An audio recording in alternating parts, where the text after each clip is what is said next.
We have Michael Snyder to talk about movies, streaming options, all kinds of things. The Culture Blaster joins us now. He comes and he goes on a rainbow. It is Michael. Hey. I just can kind of hear you. Let's pump his volume up just a little bit. Hi, Michael. Yeah, I don't know what's going on. Can you hear me now, as the people say? Yes, I can hear you a little bit better. Welcome to the show. Oh, thank you. And it's been quite a week since we last spoke on the Mark Thompson show. We've had the Oscars. I have a few post-Oscar thoughts, if you don't mind. I thought it might be relevant. Do you care? Are you interested? Yeah, please.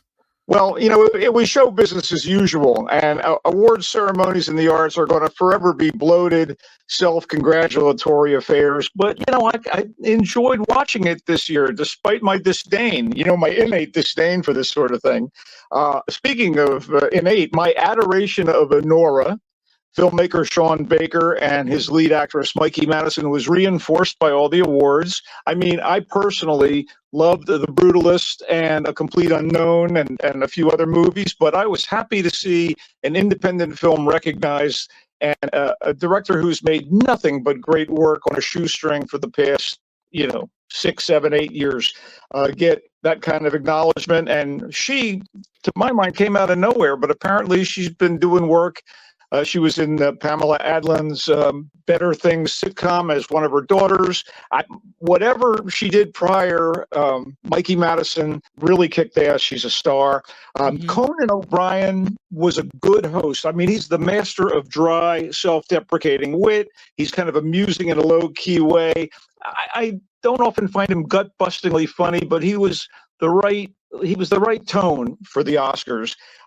If I had a betting pool to pick the winners, I would have made some serious cash, Kim. I mean, there was no pool where I was partying to watch the Oscars, or I would have walked out of there certainly wealthier.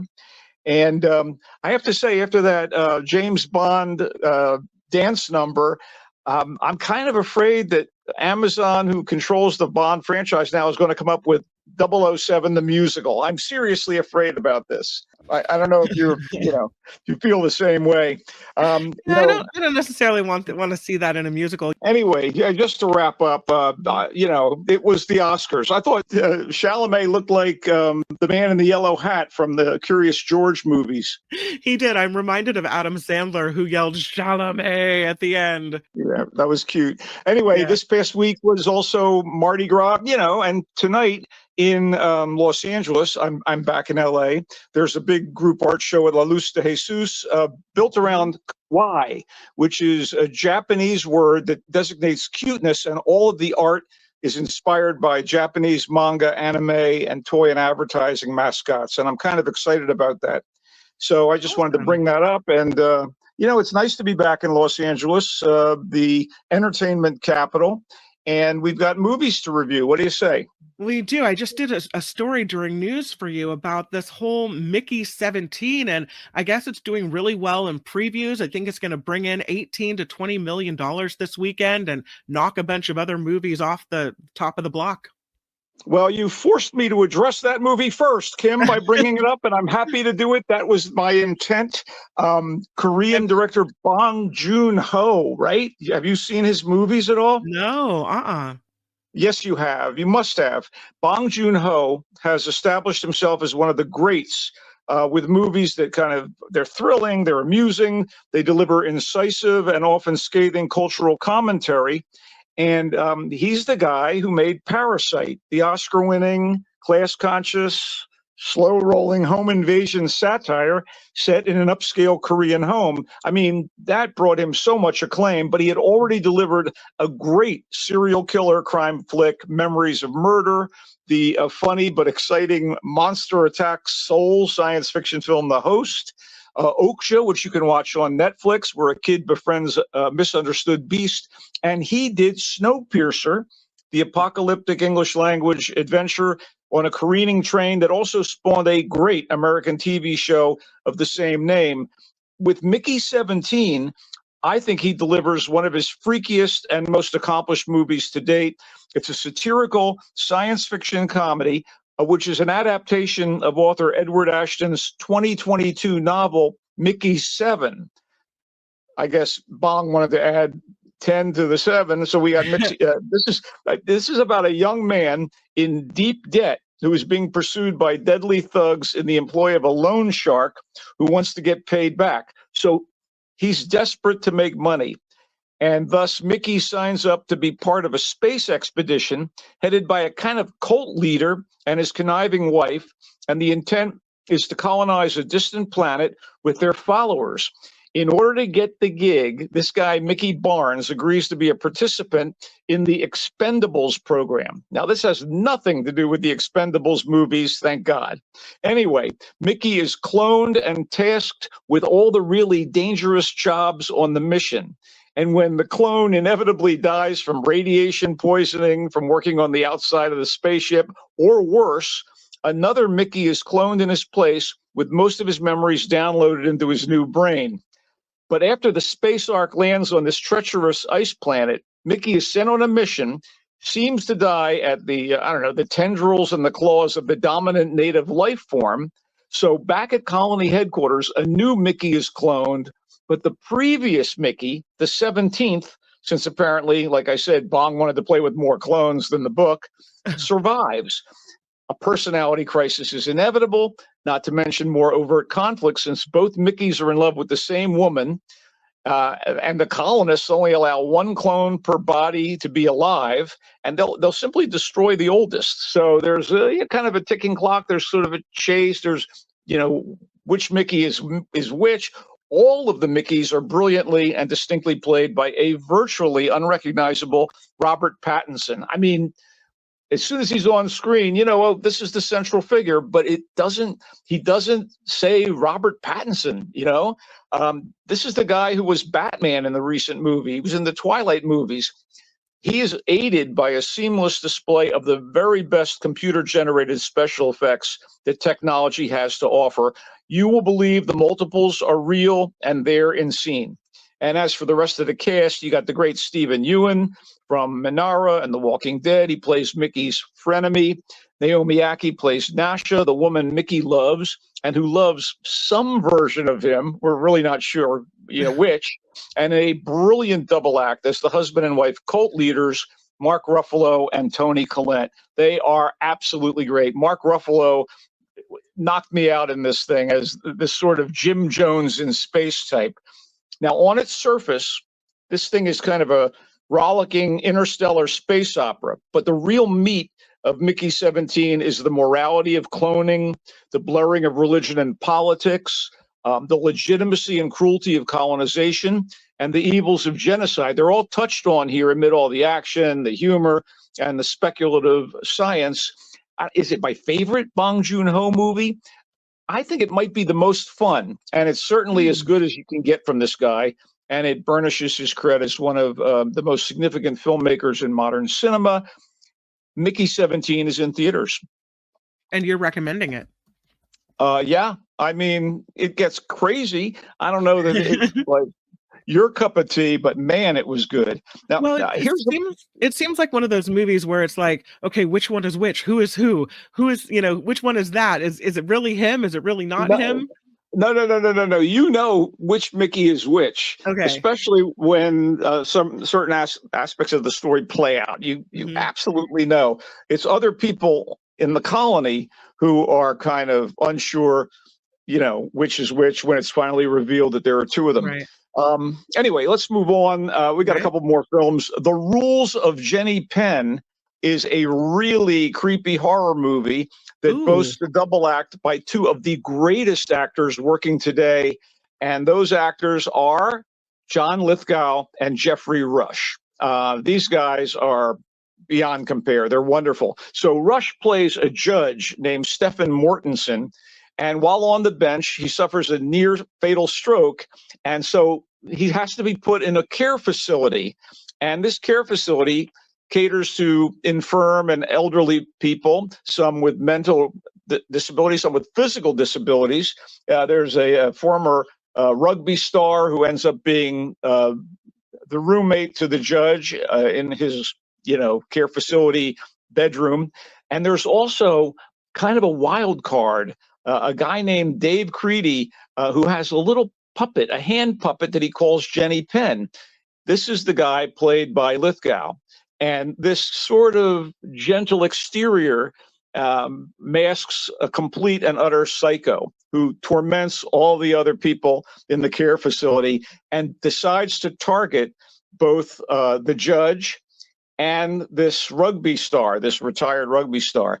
And it starts as kind of games, that Dave Creedy and his puppet are playing, and it gets really, really intense over the course of the film. And again, the chance to see these two actors, Lithgow and Rush, face off against one another in this kind of messed up circumstance, and the way things get more and more dangerous and deadly. And, who are the nurses going to believe? Who are the doctors going to believe? The guy that's been there for a long time, who's seemingly a lovable clown with a puppet, or this, judge who's angry, who's furious at what's being done to him? It's pretty powerful. James Ashcroft is the director. I think he, co-wrote this thing with a guy named Eli Kent. In fact, I'm sure of it. And it's one of those down under horror treats that seems to come to us like once a year or so. I thought it was really well done.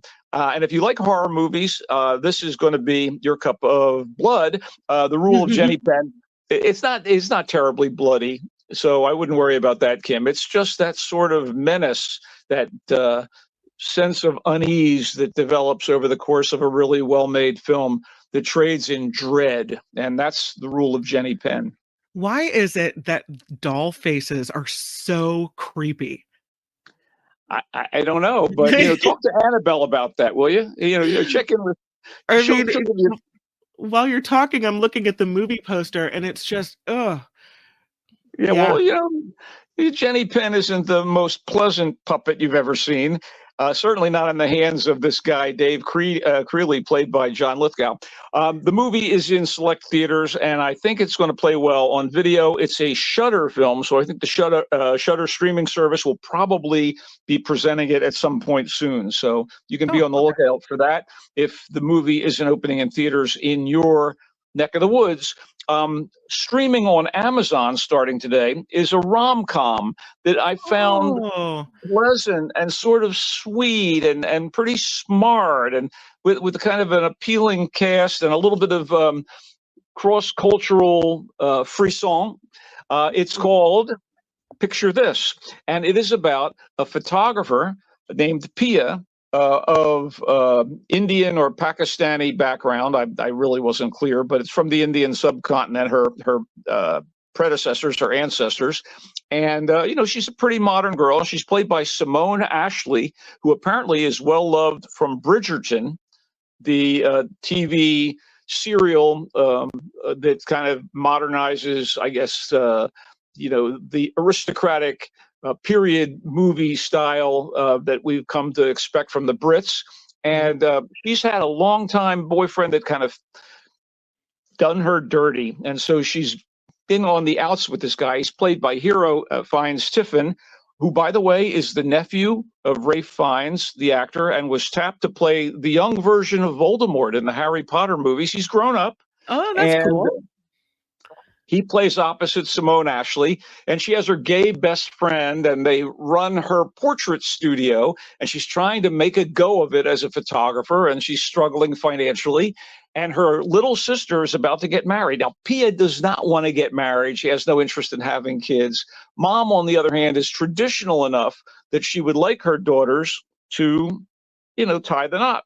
And she also has a cache of jewelry that she's been saving to give them. And that jewelry could help Pia pay off her loans and debts and get her photography studio up and running. But of course, she's opposed to, getting married. And so there's a little struggle there. So her mother and sister say, prior to the sister's wedding, we're going to suggest 5 people you can go on dates with, and of them, choose somebody, get married, and hopefully it'll be someone who can help you finance your photography business. It sounds pretty crass, but it's actually pretty cute. And the supporting players are all pretty good. Not necessarily familiar to American audiences, but familiar to some British TV viewers and film goers, I'm sure, and it's kind of sweet. And it's directed by Prarthana Mohan and the screenwriter Nikita Lawani, both of whom come from the background of Pia's family, and I think they bring a little bit of the verity to it. And you do get the Bollywood vibe occasionally, and you do get, the wedding ceremonies. They're always so elaborate. And I guess from that standpoint, it looks a little familiar, especially, there have been movies that have come down the pike that have dealt with this sort of thing before. But I thought it was okay. I give it a tentative okay. And it's got the convenience. It's got the convenience of being on Amazon Prime Video. You can start streaming it now. I think that's about all we should really deal with movie-wise this weekend. All right. What else you got? Well, I love my superheroes. I love the Marvel and DC stuff. Mark always makes a sly reference to that when he introduces me. Yeah. And I am comic book boy, not comic book guy. I'm comic book boy. Okay, get it straight. Gotcha. And Daredevil, which was a mini series that ran on Netflix and was one of Marvel's first television projects since starting this Marvel Cinematic Universe, and tied into the movies to an extent, but were pretty much their own thing. Daredevil was on Netflix. It ran for 3 seasons. It was terrific, gritty, inner city New York action with a guy who had enhanced senses, blinded as a young man, but it also enhanced his other abilities, and physically a marvel. And he's very heroic and a little conflicted, a Catholic kid. He doesn't want to kill, but he wants to fight crime. He wants to do what's right. So that show ended after 3 seasons on Netflix, along with a few other Netflix-related, Marvel-related shows like Jessica Jones and Luke Cage. And as they've, taken command of the properties that they had sold to Fox and Sony, Marvel has kind of decided to work the Netflix characters into their overall universe, but do it in a way that would be true to the nature of the shows. Thus, Daredevil Born Again, which kind of picks up where the last show ended and still features the conflict between blind lawyer and vigilante Matt Murdock, Daredevil, and his greatest opponent, the kingpin of crime, Wilson Fisk. And Charlie Cox as Murdoch is back. And Vincent D'Onofrio is back as the massive and imposing villain who has a very tragic backstory, I might add, Wilson Fisk. Only now, Fisk has tried to pull his criminal behavior out of the public eye and run for office. A felon running for office. And he wants to be a mayor of New York City. Could it actually happen? Could a felon get elected to an important position like the mayor of New York? Anyway, my point being, both actors are back. Also, we have a couple of supporting actors from the previous series, his partners at the law firm, Eldon Hansen playing Foggy Nelson, and the lovely and charming Deborah Ann Wall as Karen Page. They're back in the first episode, and Fisk is running for mayor, and it's going to be trouble. And I'm totally blown away by the first couple episodes, which aired this past week, and I highly recommend fans of the original series Daredevil to jump on this one, which is available on Disney Plus. They have, I believe, 18 episodes lined up, and highly recommended. Daredevil Born Again. So sometimes I think when things are on Disney Plus, and I know this isn't always the case because they have, ratings and everything, but it seems like maybe they're child friendly. Would you call this one child friendly? Absolutely not. They made a big point of saying, if we're doing this, we have to be true to the nature, the gritty, crime-riddled, violence-driven nature of the original series and the character. And they did a really good job of it so far. Nothing is gratuitous. It's all in the context of the story. And there are great martial arts sequences that I think real top-notch fight choreographers have overseen. That's been the case for most of these Charlie Cox Daredevil shows. The episodes Yeah. invariably have, a little bit of that action, and they do a beautiful job of it. I also want to just quickly mention The White Lotus, which is back for series 3. I love this show, created by screenwriter director Mike White, who so far has helmed every episode, written and directed them all. And this is basically, it pulls a kind of cast of familiar actors together and sends them for the same vacation time at an exotic resort. They've been to 2 of them so far. The third of the exotic resorts is in Thailand. And I know that Jennifer Coolidge made hay in the first 2 White Lotus series, but she's not here. And instead, we have a very starry cast: Carrie Coon, Leslie Bibb, Michelle Monaghan, Walton Goggins, uh, uh, various others, Jason Isaacs, Parker Posey, and Jason Isaacs play husband and wife from the South. He's a businessman. She's kind of a socialite, and they have 2 kids, one of whom is kind of an a-hole, a guy who thinks the world is his oyster. The other is the spiritual girl who's looking for, guru and spiritual advice while she's going to be in the Thailand resort. And man, these shows are great. They really are. I love them. And kudos to everybody involved. I'm caught up in the current season. They drop on Sundays via HBO, and also I think you can catch them on Max as well. Okay, The White Lotus. I hadn't started season 3 yet, so good to hear your take on that. You want to do anything else, or should we recap it?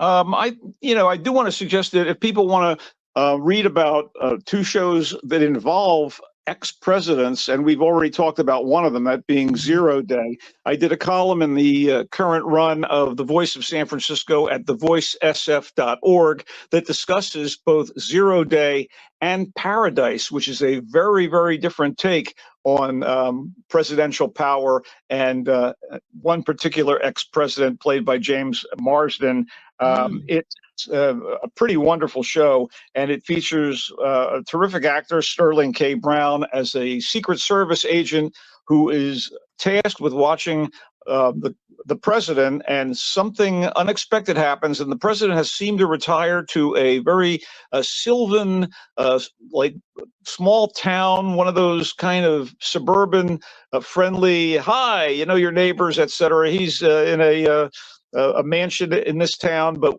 what you see is not really what's going on. The initial sense of what's happened and his retirement, kind of a false flag, and man, it gets wilder and wilder. Paradise is on Hulu. Oh, wow. That's on my list. So I'll picture this on my list from Michael Snyder and Paradise as well. All right, let's recap it. You said of Mickey 17, it talks about the morality of cloning, questions about religion and politics. You said it's a fun movie and it gets crazy and you recommend it. As for Picture This, it's a rom-com on Prime. You called it cute, sweet, bit of a Bollywood vibe, and you said it's okay. The Rule of Jenny Penn. It's a horror treat. You said it's well done. If you like horror movies, it's more menacing and less bloody. You recommend it. Then you moved over to TV and you said the Daredevil series on Disney Plus, not for kids, has a bunch of returning actors and you were blown away by it. You talked about The White Lotus season 3. You said yes to this. They go to Thailand and you love it. You're caught up in season 3. You said the new episodes drop on Sunday. And as for Paradise, you say it's wild and worth the trip.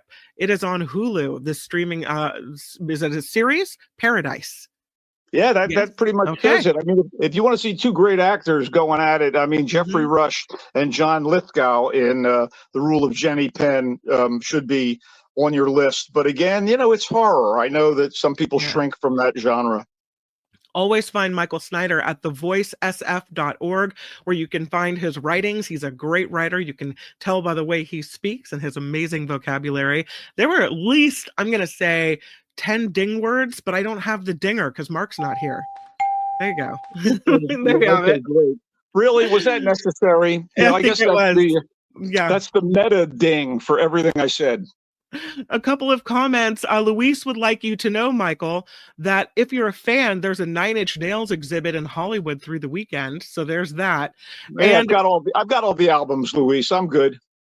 Phineas would like you to talk about Reacher, the series. I don't know if you've watched Reacher, but he keeps talking about it. So Not only have I watched it, but I did a thing on it a couple of weeks ago. Come there on you now, go. Phineas. We love Reacher. Reacher's in series 3. It looks a little better than the second one, and as ever, Alan Ritchson is the perfect embodiment of taciturn strength and morality as Jack Reacher, the vagabond vigilante do-gooder. I love the guy. Reacher it is. Thank you, Michael Snyder. He comes and goes on a rainbow. Thanks for being here. Bye, Michael Snyder.